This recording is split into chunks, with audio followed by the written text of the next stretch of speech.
COVID-19 has reshaped globalization and further strained Sino-American relations.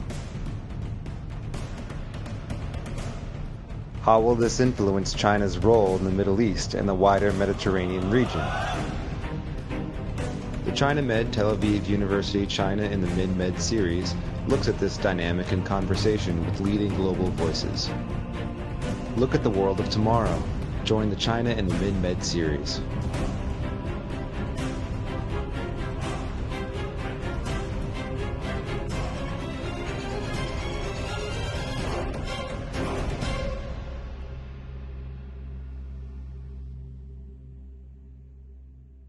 Welcome to the series of in-depth interviews and discussions by the China and the Middle East Mediterranean Project.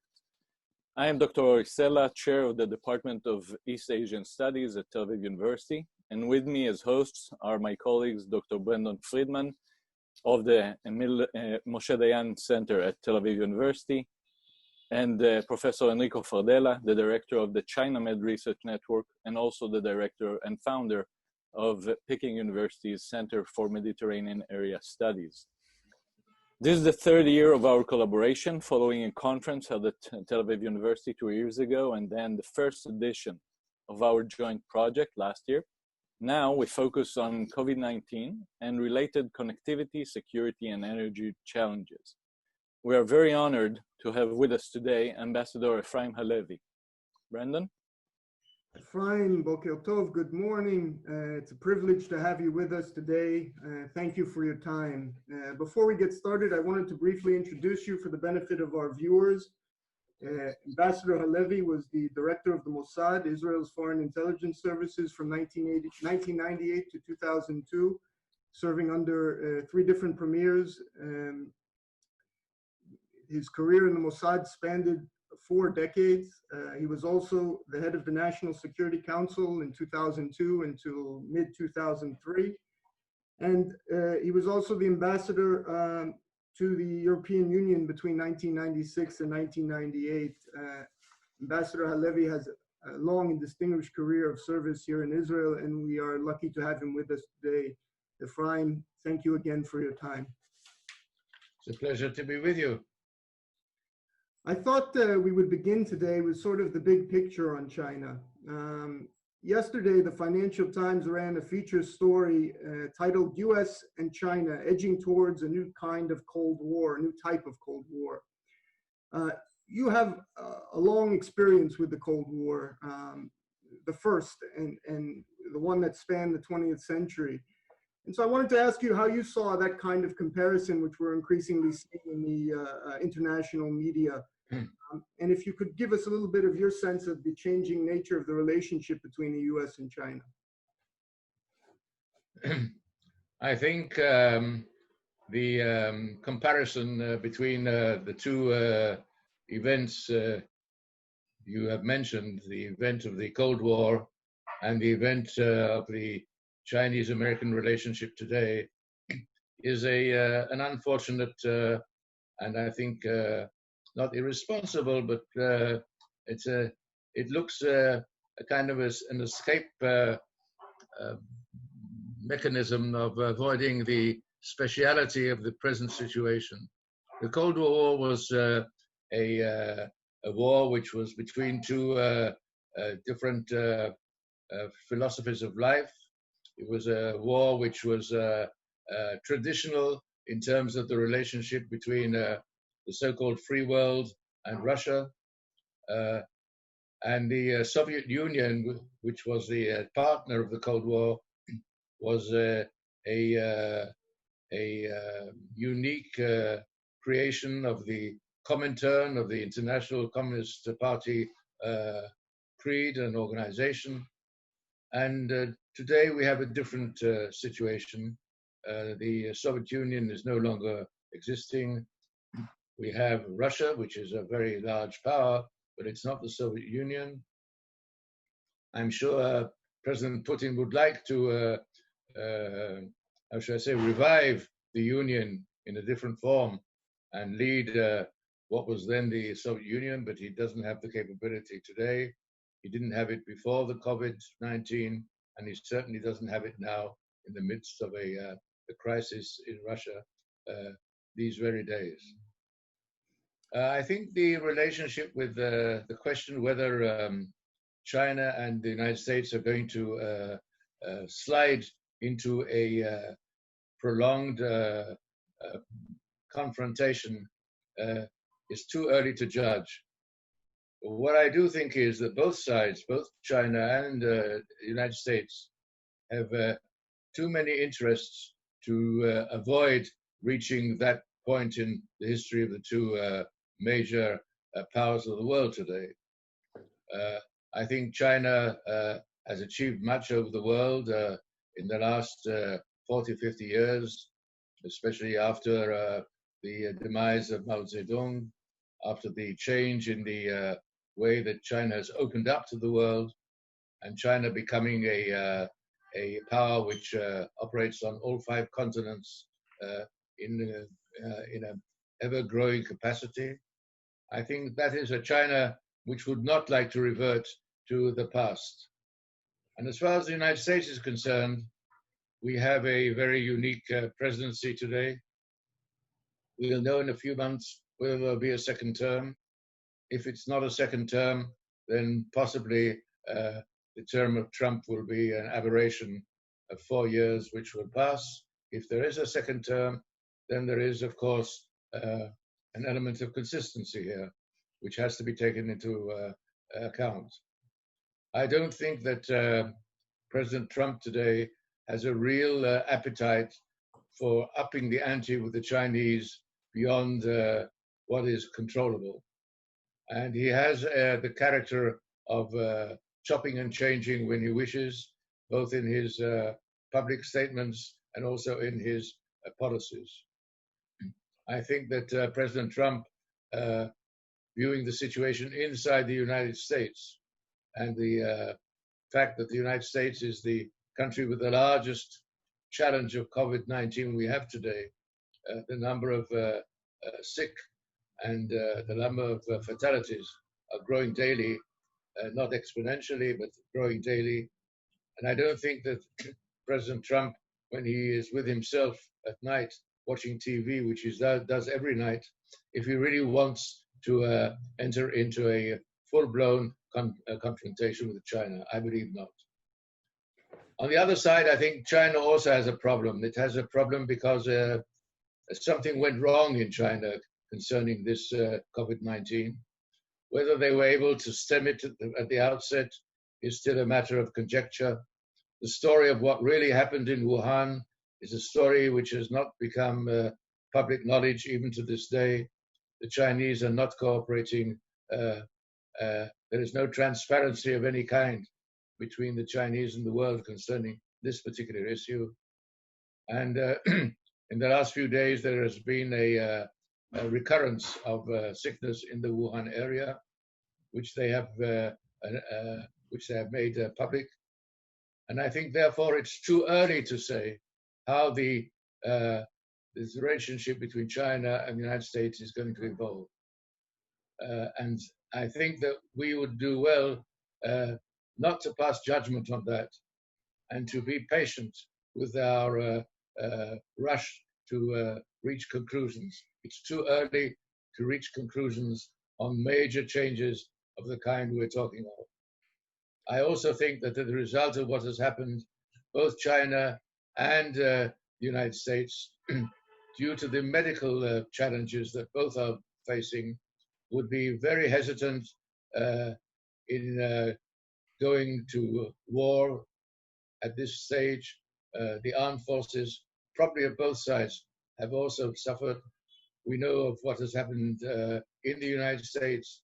We know of the now famous story of the American captain of a ship, who has been removed from office, and now there is a major debate whether he should be reinstated.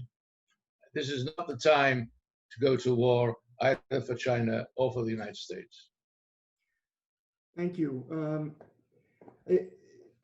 Your answer raises the issue. Former U.S. official Thomas Finger described the U.S.-China relationship as fractious but not fragile. And so, given the changing nature of that relationship, do you see the politics in the Middle East being affected by U.S.-China dynamics? And if so, in what ways? I think, first of all, let us note that all the countries in the Middle East, all the players in the Middle East, have been very careful not to enter that area of the present Chinese-American confrontation. In Israel, there has been an understanding. I think this is common knowledge that we have had our differences with China, and we're going to talk about them later. But there's a common understanding in Israel that Israel would be well served by not entering that field of confrontation. As you have seen, Israel has not even allied itself with the United States on many of the issues. It has been less than critical of the United States in the way the American administration has handled the challenge in the United States. And it is certainly not going to pass judgment on China. We have other problems with China, and we don't have to add on that. I also think this is true for other countries in the Middle East. I've not seen any eagerness on the part of Saudi Arabia to enter this field. I've not seen Iran entering this field. I think Iran now is entering a very interesting period in its relationship internationally. This morning, there is a report that the Iranians are eager to open up negotiations with the United States on prisoner exchange. This is something which could be very interesting. There's quite a number of people on both sides who have been arrested and who are in prison. And my guess is that President Trump would not rush to reject this offer, although to forecast what Trump is going to say 24 hours after the event is a very hazardous attempt on my part. But I think that it might well be that Trump will see the advantages of letting a negotiation of this kind proceed, since this might also be an achievement that he will be able to wave in the election campaign, that he's obtained the release of Americans who have been imprisoned in Iran for quite some time. So I think all in all, the question whether the Chinese-American confrontation will be affecting the Middle East at the moment, I think the immediate answer is no. Although the Chinese have been very, very active in the Middle East the last few years, we'll talk about that as well. But I don't see the Chinese and the Americans immediately going for a confrontation in the Middle East at this particular point in time, depending on how the illness develops, how COVID-19 develops in the months to come, whether the United States will be able to ultimately to get control of what is happening on the medical battlefield in the United States. That will be one situation. If things get worse and the Americans fail to control what is happening in the United States, this will have far-reaching consequences in many fields, including the Chinese-American confrontation, including the Middle East. Let me jump in on that. So this is in terms of confrontation, but on the other hand, there's been voices in Israel, not just in Israel, in the past, let's say, almost a decade, I would say, perhaps more, that China's involvement in the region can, or potentially can, bring the various sides in the region, Israel and its neighbors, into a sort of a new type of negotiation. Do you see any such potential looming in the near future or even further down the road? You're referring to the Israeli conflict with the Palestinians? Yes, mainly. The Israeli conflict with the Palestinians is going through a very interesting time at the moment due to the Corona challenge. Let us remember that the Corona challenge is a challenge with our neighbors, our immediate neighbors. Some will say it's a challenge in which the Palestinians are inside the belly of Israel because of Jerusalem and elsewhere. And we've seen a mode of cooperation we haven't seen for many, many years. We've seen effects of joint cooperation in the medical field. Today, there was an announcement Israel is going to pass a large sum of money to the Palestinian Authority. I think it's 8 million shekels or something, to be able to deal with the financial problems in the Palestinian camp. And on the southern side, we have a degree of cooperation between Israel and the Hamas authorities, which has never been seen before. On the medical side, we've seen Israeli aid to the Gaza Strip. We have seen people from Gaza, medical officials and medical staff coming inside Israel, into the heart of Israel at the Sheba Hospital and receiving training there in order to be able to be more effective back home. All this is setting the scene, as you know, for a negotiation between Israel and the Hamas on a possible exchange of prisoners. Some say it's far off, some say it's near. There's a lot of misinformation on this, intentional misinformation, I think, in order to prevent the leakage of very, very delicate positions which are taken on both sides. We're on the eve of forming a national government in Israel, and the last thing that the current Prime Minister, who will be the future Prime Minister, needs is that this issue will suddenly break out and become an internal political matter of debate and of disagreement. So I think that we have to say that also here in the region, the general conditions for a possibility of meaningful negotiations between us and the Palestinians is on the table. But, and there's a big but, the big but is the immediate issue of annexation of the settlements in the West Bank. This is something which the United States has permitted Israel to proceed with on the basis of the Trump plan for solving the Palestinian problem.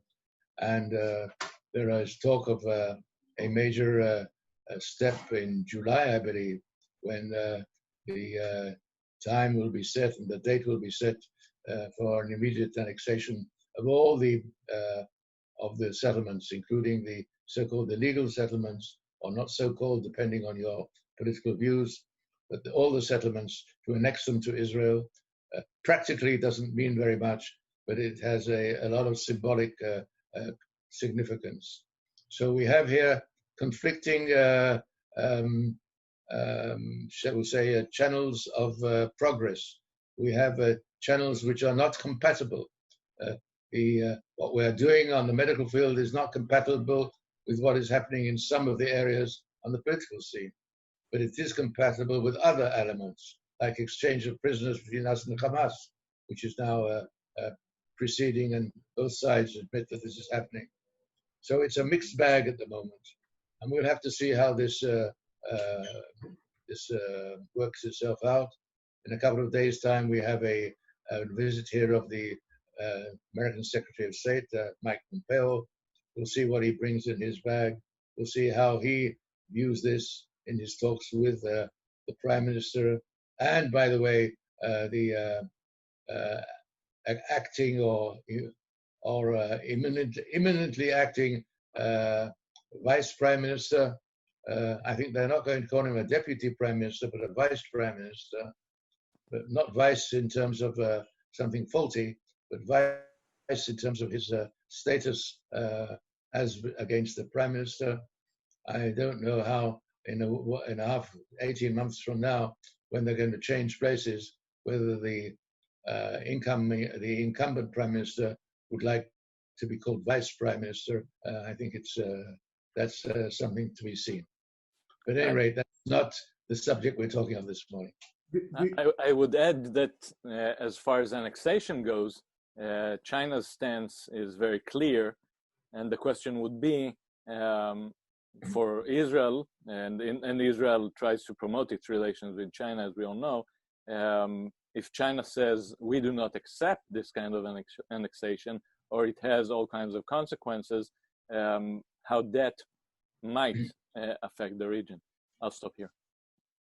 I don't think so. The Chinese have been very clear on their position on the Palestinian issue. They have always supported the Palestinian side. They've always made sure that in their relationship with other countries in the region, with emphasis on Saudi Arabia, every time they have discussed the matters of the Middle East and Saudi Arabia, they have emphasized their total support for the Palestinian policies and Palestinian positions, and I think that the Chinese may voice criticism of an annexation.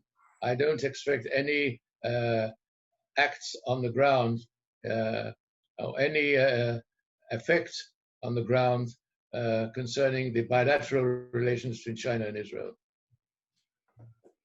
Okay. Efraim, in talking with my colleagues Enrico and Ori in the few minutes before this event, Enrico had an interesting observation regarding the Cold War between the U.S. and the Soviet Union and détente. And Enrico, I wanted to give you a chance maybe to raise that issue with the U.S. and China. Yeah, thank you, Brandon. Well, we can get there.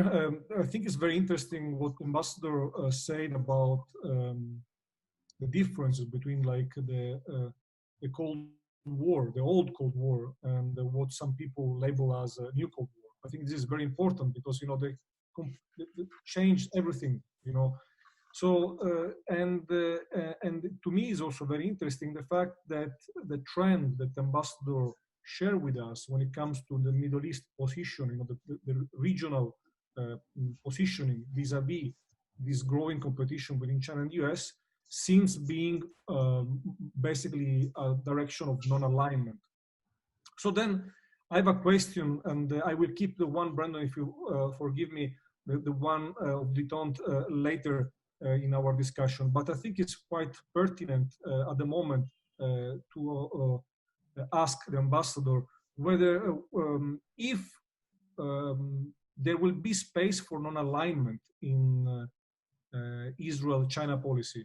So which kind of direction he foresees for Israel-China relations, and which are the main interests for the Israeli, given the current framework of the international system, to develop relationship with China, both at bilateral and regional level?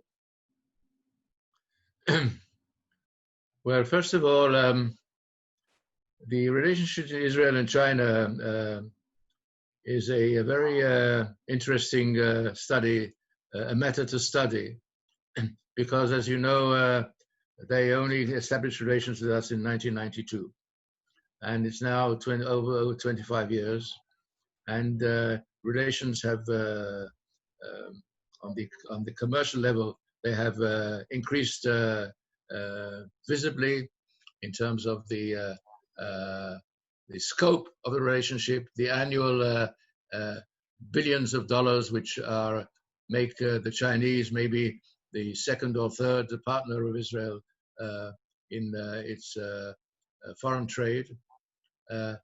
And I think also there has been a lot of cooperation between Israel and China in various fields. For instance, in agriculture, we for many years were the main training ground for giving academic training in agriculture to the Chinese. We had a special school for that within the agricultural school of the Hebrew University in Jerusalem, which has the only agricultural school in the entire country. And the Chinese, many of them who were in Israel, in order to be able to end their studies, had to study Hebrew and to be examined in Hebrew, which meant to say that many, many years ago, when the president of the Hebrew University visited China, and he wanted to see all the Chinese who had graduated, all his graduates, hundreds of people came, and they spoke Hebrew, but there was a problem there. The party secretary who was present couldn't understand what was being said, and this created quite a difficult situation there. But that is also, you're smiling, but this was not an easy matter, you know, when the party secretary doesn't know what's going on around him. But at any rate, to come back to what we're talking of, the Chinese have also made very serious inroads into Israeli economy on key issues, issues which are some of them of strategic importance to Israel. They have bought up a fertilizing company called Adama, which is one of the biggest insecticide companies in the world. And they bought the company. And the question arose whether what it would do to us. They bought up the major company, the milk producing company in Israel called Nuva. They paid an exorbitant price. Those who carried out by the way, this transaction on the Chinese side are now in jail because apparently they received quite a lot of illegal payments as a result or during the negotiations. But the Chinese are very present here, and they're also present here in construction. They're not only present in construction of buildings. We have thousands of Chinese building workers here. They're still here, by the way. They didn't go home when the corona broke out, because they can't travel there and back. They have to decide whether to stay here or to go back home. And the majority decided to stay here. But they're also involved in strategic projects in this country. One of them is building the underground railway system, the municipal railway system in Tel Aviv, which is part underground, part overground, and which has a big tunnel which gets within 200 meters of the building of the Israeli military general staff. And you don't have to be a great expert in intelligence to understand what it is to be within 200 meters of the heart of the Israeli Defense Forces. Well, we are told that this matter has been taken care of. I'm a veteran, as Brandon pointed out, in the Israeli intelligence community, and I'm very experienced in issues which have come up as a result of living under the illusion that things have been taken care of. Or many of the problems we have had in our history, our short history of 70-something years, is when we believed we were taking care of something, and that something was taking care of us. So we have to be careful on that. We also know that the Chinese are very prominent in port building. And now we have an issue which relates to the building and the servicing of the second Haifa port, which is right next to the berth of Israel's submarine fleet. And this is a matter which the United States has taken up with Israel, and the matter has not yet been determined finally. So we have issues between us and China on these matters. But nobody believes today that we can imagine Israeli economy without the Chinese component, which is also something we have to take into account. If Israel were to disappear tomorrow as a client of China, the Chinese economy would not suffer strategically. If China would suddenly bow out for all the issues and all the projects they're involved in here, this is something which would have a major effect on the economy, and in some respects would be a very detrimental one. But the Chinese have also tried, and this has been stopped, to take over control of Israel's insurance companies. Insurance companies, including companies which control the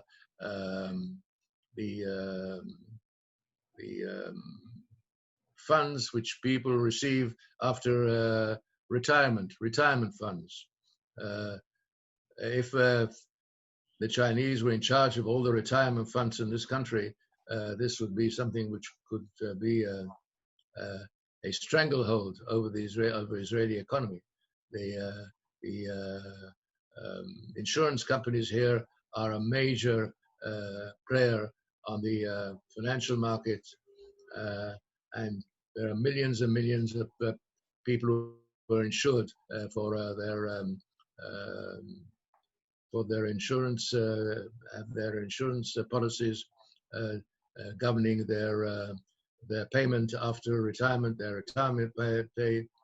And I'm mentioning all this because it shows how, despite the fact that we're trying to keep them at arm's length on many issues, it's not an easy matter. And there are also major business figures in this country, some of the biggest financial tycoons who are also connected with the Israeli political system and who are major supporters of major political parties in Israel, including the major party, which is the government party. And on one hand or two hands, we can count the number of tycoons of this type, but they are very powerful, and also their interest is very, very high. All these are elements which we have to take into account, and we have to be very careful with this.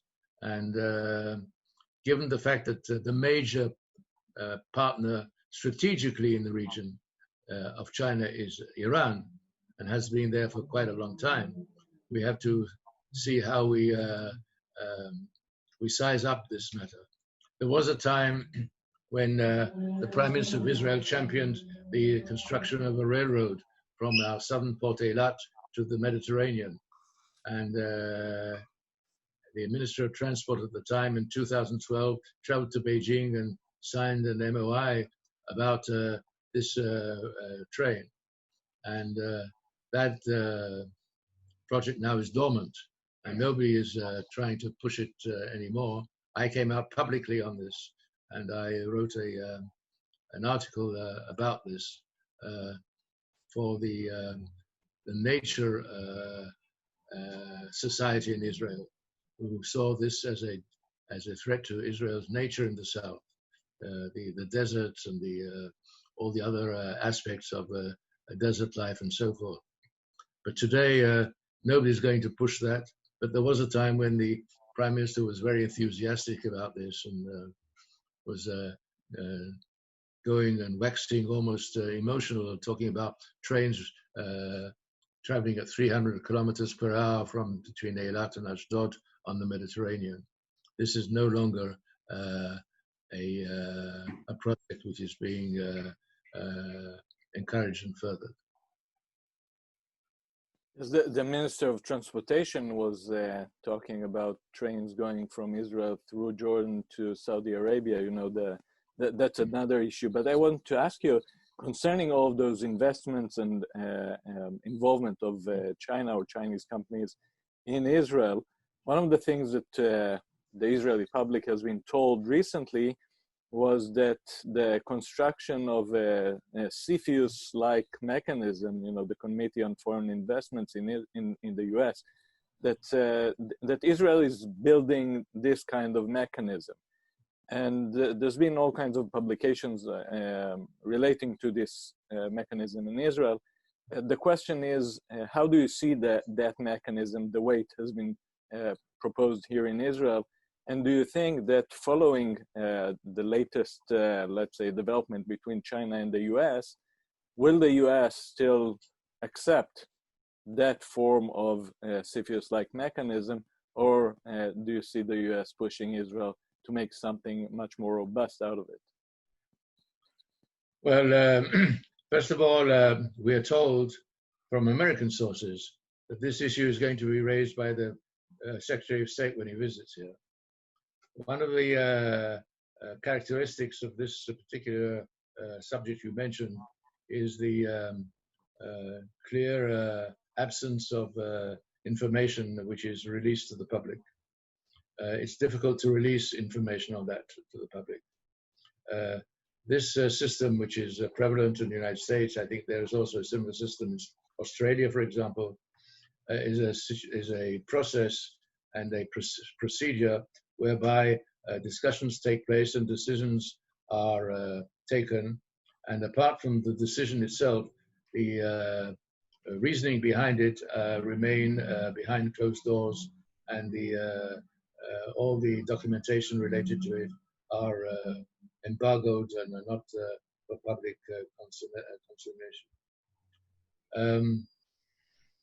It took a long time for Israel to come around to this. I'd like to remind you that when this idea was raised, the government, Mr. Netanyahu, dragged its feet on it for a very, very, very long time. And only after the United States put its foot down, when the then assistant for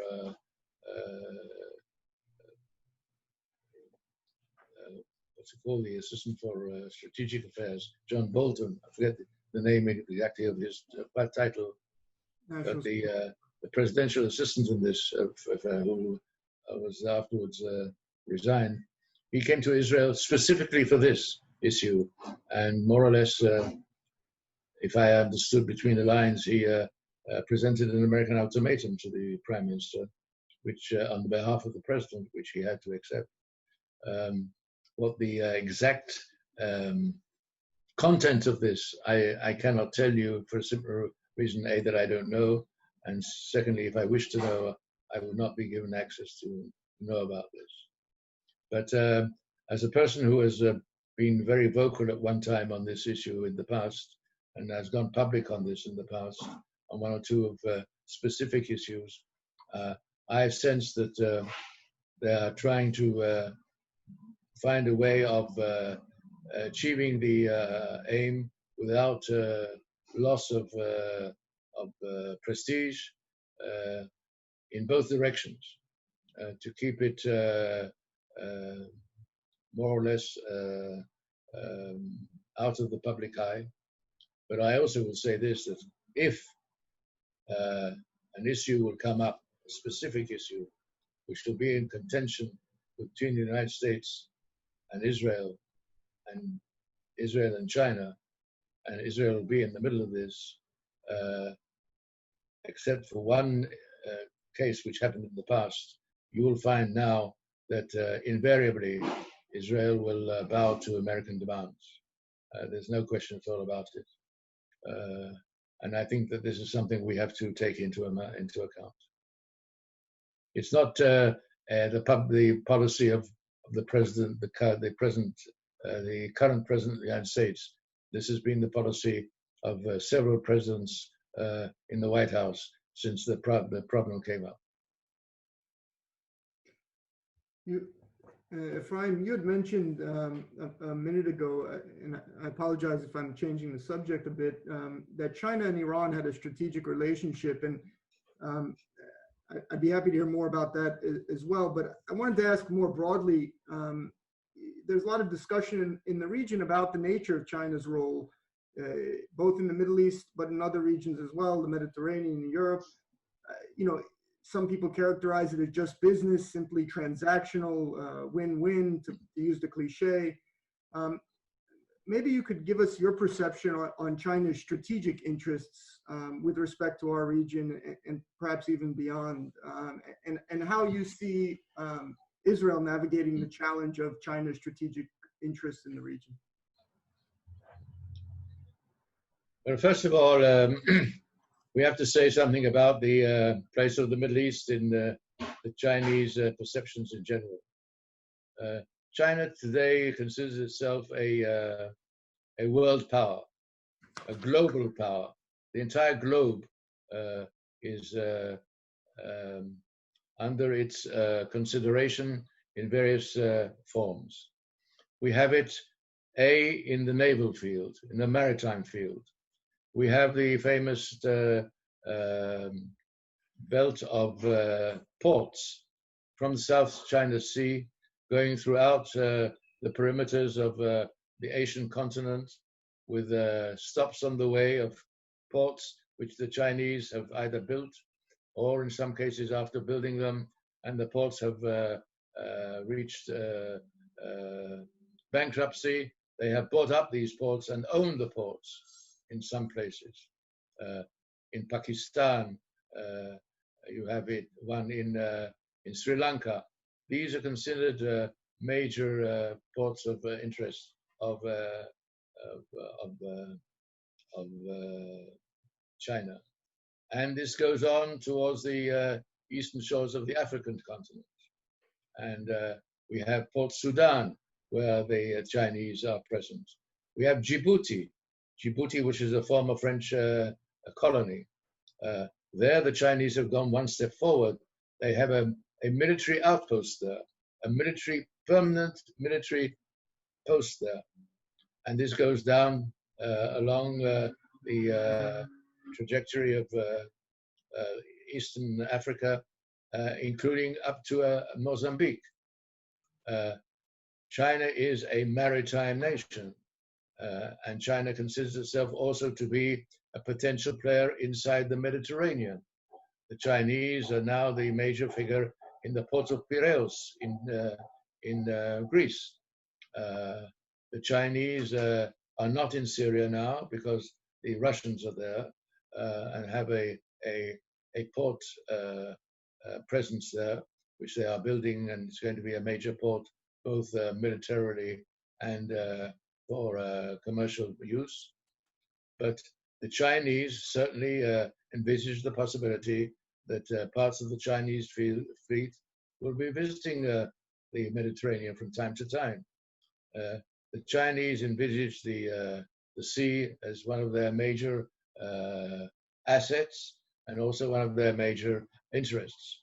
And I'd like to mention one other point, and that is at the southern tip of the Latin American continent, you also have a military post there as well. And it's also a post where they have a satellite control into the stratosphere. The Chinese have signaled that Southern America is a place where they have an interest and they want to exercise their interest as a global power. The second area in which the Chinese are most interested in is oil. Chinese economy cannot maintain itself without massive imports of oil. They import oil from all parts of the world. And in the case of Iran, they're not only buying up Iranian oil, but they are investing heavily in prospecting and in developing new oil fields in Iran, and have signed contracts there, 50-year contracts, and in one case, 100-year contract. And this signifies the Chinese wanting to secure their supply of oil, and B, securing their presence in a place like Iran. Of all the countries in the Middle East, Iran is the one which is closest to China in the commercial field and in terms of the interests that the power has developed inside that country. There is also an element of military interest in Iran. And I will tell you a story which I tell Chinese experts who come here, and they don't believe I'm telling them the truth until they go back and check it. There was a time when the Iranians were involved in the Middle East in the nuclear field, in the nuclear military field.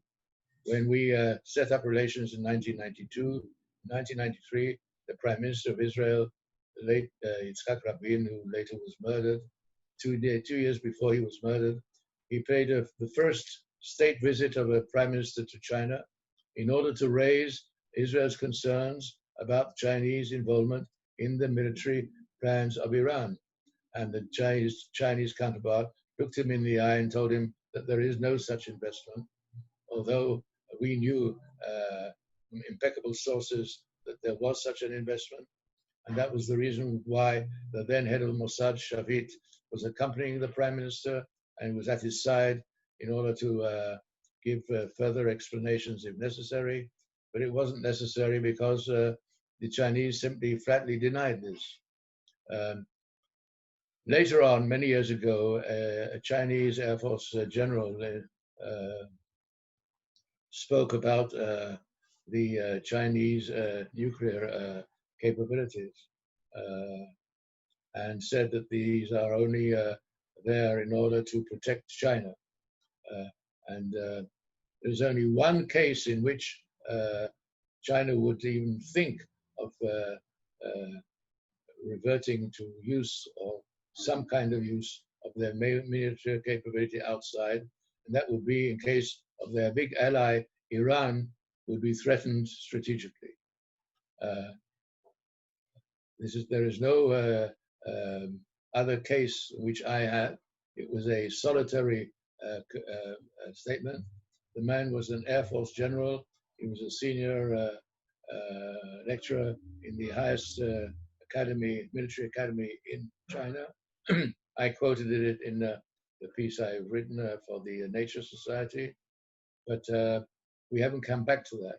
But I'm stating this in terms of how China views its relationship in the Middle East and how China will probably continue to develop its interests. And given the fact, as I said, that as a naval force, they are a naval force, China is interested, very interested, in trying to get a foothold on the area, on the entry to the Persian Gulf. And there also the various small little countries which are on the western side of the Gulf are like the United Arab Emirates and Qatar and Bahrain and Kuwait are objects of Chinese interests as they are today. Good, thank you. I guess, Ori and Enrico, if you want to ask some follow-up questions with respect to Israel, my one, I guess, I don't want to dominate the question asking here, Efraim, but I would just say at some point I'd be interested in hearing whether you feel, today Russia is playing this role as sort of the power broker in the region. And I would be interested in knowing whether you saw the Chinese as aspiring to play kind of that role as power projection into the region, but above and beyond the naval issue that you mentioned earlier, more on a political level.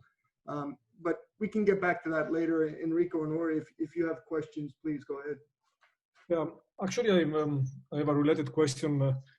Last year, during the visit of President Xi Jinping to Italy, there was a very prominent moment for the implementation of the Belt and Road Initiative, because Italy was the first member of the G7 to sign a memorandum of understanding with China on the Belt and Road. So I would like to know what you think about it, whether you think this was a wise choice on the Italian side, and if you can comment on how you foresee the evolution of the Belt and Road Initiative under these new post-COVID circumstances. I'm sorry, I didn't quite understand which issue you say? I'm saying if you can comment what you think about Italy signing the memorandum of understanding with China on the Belt and Road last year, March 2019. What is your opinion about it, and if you can, how you foresee the evolution of the Belt and Road Initiative in this post-COVID international situation? Well, first of all, let me say that Israel is not part of the Belt and Road. Neither the Belt nor the Road go through Israel. Although there was an attempt at one time on the part of the Chinese to see whether the port of Eilat would join the southern belt, the naval belt, but this was not a serious effort, and this is not on the agenda today. I don't want to comment on the wisdom of the Italian government. I think it's improper on my part, not only because I think I don't understand all that much about it, and I don't know why the Italians did it, but I can imagine that there were all kinds of considerations. I think that we'll have to see how the present crisis affects the continued pursuit of the Chinese on the Belt and Road. They will pursue this because this is really one of the biggest, if not the biggest project they have of asserting themselves on the entire globe. But I think it's going to be slowed down now a little because of COVID and what will happen the next couple of years and so forth. And I don't know what will happen inside China as a result of the COVID affair. One of the things in which we have very little confirmed information, but we have certain indications, say, also public, is that the COVID affair has caused major discomfort inside China amongst the wide population. And there were several events, like the famous event of the eye doctor, who initially spread the rumor about this, and there was summoned to the police station and forced to sign a retraction. And within a month or less than a month, he was contracted the disease, and he died very quickly, I must say. And I'm not hinting at anything. I'm simply stating a fact. And now, by the way, in the way the Chinese have related to this issue in documents of the last week, it is mentioned that the halo of the hero which they gave him in order to counteract what happened at the initial stage of dealing with him, this is also taken on a different aura.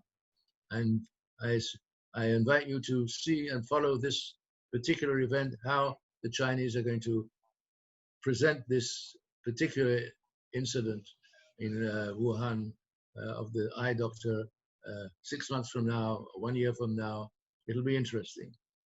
So we don't have real information as the effects of the Wuhan event at the moment.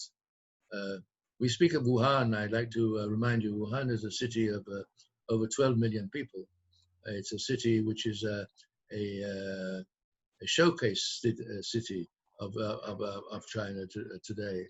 It's a city where the Chinese have invested heavily in academic institutions, in industry, in high tech, and everything. And the people in Wuhan are people. Most of them are middle class and high class Chinese. I'm saying high class not in terms of their wealth, but in terms of their status and stature. Wuhan has been the object of pride of the Chinese per se, for the way Wuhan has developed over the years. So we don't know yet how this is going to affect the system of government in China. We don't know how this is going to affect the term of office of the current leader of China, to put it mildly. These things have a character of having ripple effects over quite some time. One of the results of COVID is, of course, that suddenly both President Putin and the President Xi find themselves in a very difficult situation domestically. And it's not easy for them. Sitting on the advantages of being in the academic world, you have the luxury of watching this development of the two major players here, and how each of them is treating the present crisis, and what each is trying to maneuver and extract from the crisis, and how they can defend themselves on the crisis. All this is part of this larger picture. But it's fascinating, I think, in many respects. And I find it fascinating every day to read the press and to read a lot of information on this, which is appearing, and I think it reflects the potential of many unexpected and unplanned turns of events. Speaking We have about a few minutes to go, so how would you want to use them up? I'll have perhaps a quick question that follows up on what you were saying about the internal issues within China. And I think it falls back to the beginning of our conversation when we were talking about the broad perspective and the original Cold War, which gives us, and especially you, this kind of perspective on how different regimes have evolved during the, let's say, 70s, 80s, and so on. And my question goes back to the China-US issues, since it seems that in the past, I think that in the past 3 years, but certainly in the past few months, we've seen a lot of attacks from the US on the Chinese Communist Party, trying to isolate the Chinese Communist Party from China, trying to say we're not the rivals of China, but we have a beef with the Chinese Communist Party, and trying to make the Chinese public, in a way, go against the party. What is your perspective on this? How do you see it, again, in a long-term kind of the ways that events have turned out in the past? Does this kind of an approach have the potential to actually work in the long run? I don't think it has a potential of working in the long run, because ultimately it's the people of China who will decide on their form of government. And I say the people because there have been times in which the people have tried to change what has happened. We have the event of Tiananmen Square, which, if you look at it in a larger perspective, did have an effect on the way China treated its own citizens shortly after that. And there's no doubt about it that the people who sacrificed their life there ultimately did achieve something. Maybe they didn't achieve everything they wished, but they did achieve something. But we have other things in China. China is a continent, after all, in itself, almost. Although it's all in one continent, but it's the size of China is probably the largest country in the world. I'm not sure. It's lesser than the Russia, I think, more or less.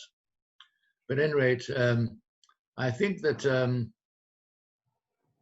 we have to, and this is much longer talk than we can do in the minutes we have. We are seeing major cracks in the system of liberal democracy as well at the same time. It's not as if something is happening in China, something is happening in Russia. Something is happening in liberal democracy. And we're seeing what is happening in Eastern Europe. We're seeing what's happening in Hungary and what is happening in Poland. We're seeing the rise again of a very extremist party in Germany. We're seeing the fact that in the United States, the political system with a two-party system, the way it's been, is under very, very great strains. There are people who think that the liberal democracy is reaching the last 50 years of its lifetime.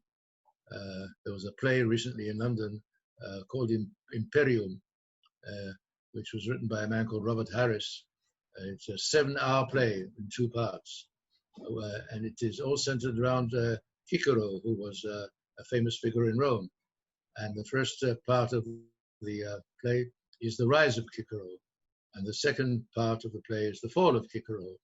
And the person who wrote this play, Robert Harris, who's a very well-known writer in Britain and is internationally respected, believes that we are now in the last 50 years of liberal democracy. what can replace liberal democracy, I don't know. I have no offer. I have no idea. But it's very clear that liberal democracy has had its weaknesses, and whereas for a long time it was a bulwark of strength and of freedom and the freedom of human rights and citizen rights and the government of the people, by the people, for the people, if you like, the American dictum on this. But ultimately, the question arises: is there an alternative to this, which is something different and not a dictatorship? It's a big question mark. I don't want to mislead you, because I don't expect to be around when this happens. But you might be around. It'll be interesting for you, or some of you here. But I think that yes, China is already going through a very, very deep process of something, and the way they are reacting and the way they are fighting for their position in the world, and the way they are not cooperating in coming clean, as we say, and being transparent on this issue, is ultimately making it more difficult for them, also internally. Okay, Efraim, I don't want to keep you much longer, because I know we had set a time limit in advance. I wanted to take the opportunity on behalf of the TAU MDC ChinaMed collaboration to again thank you for your time. It's been fascinating as always, and we really appreciate it. So thank you very much. Thank you. For me, it's been a challenge, and I enjoyed it very much. And I hope this has been of some use to you, all of you. And I wish you well. And if at any time in the future you want to repeat it, one thing or another, but don't do it too often. But nevertheless, and I wish you all well. And let's hope for a year of recuperation from the COVID-19, although we're not there yet. So let's end it on a note of hope and of belief and trust in the ultimate goodwill of mankind. Thank you. Thank you. Thank you. Thank you so much. All the best. Bye-bye. Bye. Bye-bye.